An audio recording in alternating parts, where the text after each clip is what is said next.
ബ്രഹ്മമലകൾക്കും അപ്പുറത്തൊരു കൊച്ചു ഗ്രാമമുണ്ടായിരുന്നു. വടക്ക് മാറി കാടിനോട് ഇണങ്ങി ചേർന്ന് നിൽക്കുന്ന കൊട്ടിയൂർ എന്ന ദേശം. അവിടെ നീലി എന്ന പേരുള്ള ഒരു കൊച്ചു അടിയാത്തി പെൺകുട്ടി ഉണ്ടായിരുന്നു. ഇടതൂർന്ന കാർക്കൂന്തലും വാലിട്ടെഴുതിയ കണ്ണും നീലി പെണ്ണിന്റെ സൗന്ദര്യം ഇരട്ടിയാക്കി. കാടിനെയും കാട്ടുപൂഞ്ചോലകളെയും സ്നേഹിച്ച് അങ്ങനെ നീലി വളർന്നു.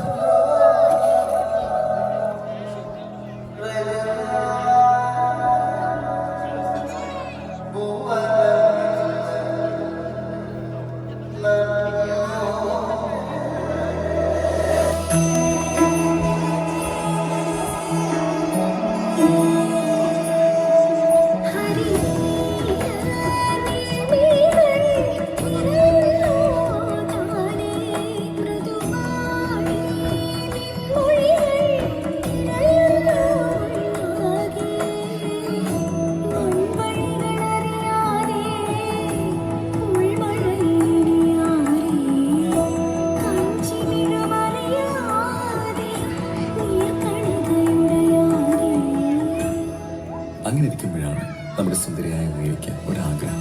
തനിക്കും അറിവ് നേടണം. ആരും കാണാതെ നീലിക്ക് അറിവുകൾ പകർന്നു നൽകി നമ്മുടെ എഴുത്തച്ഛൻ.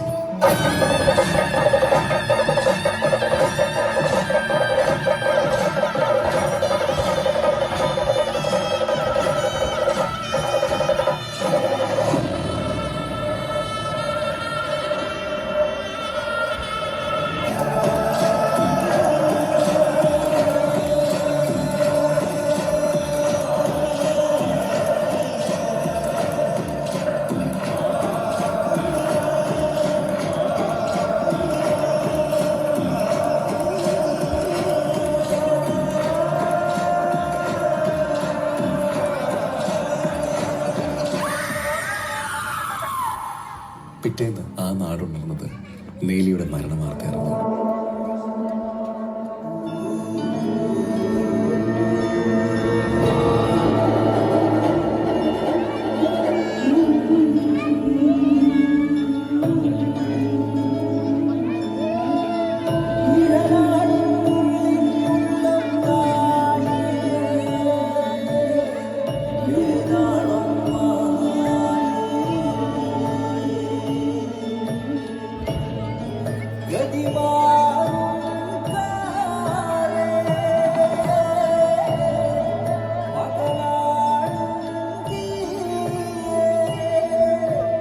ഭയപ്പെട്ടതുപോലെ തന്നെ സംഭവിച്ചിരിക്കുന്നു.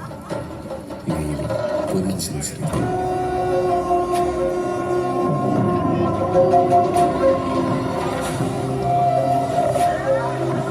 അവരുടെ ക്രോധത്തെ നമുക്കാൻ നിങ്ങളെ കൊണ്ടാവില്ല.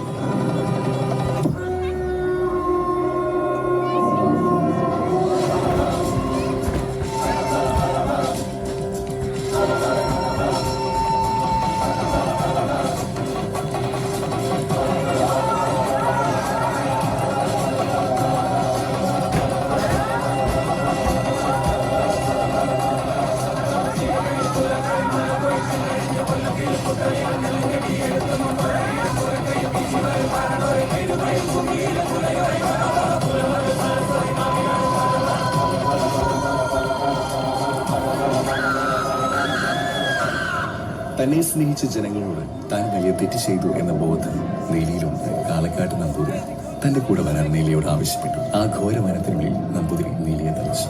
അവിടെയുള്ള ജനങ്ങൾ എന്നും നീലിയെ തങ്ങളുടെ ദേവതയായി കണ്ട് ആരാധിച്ചു.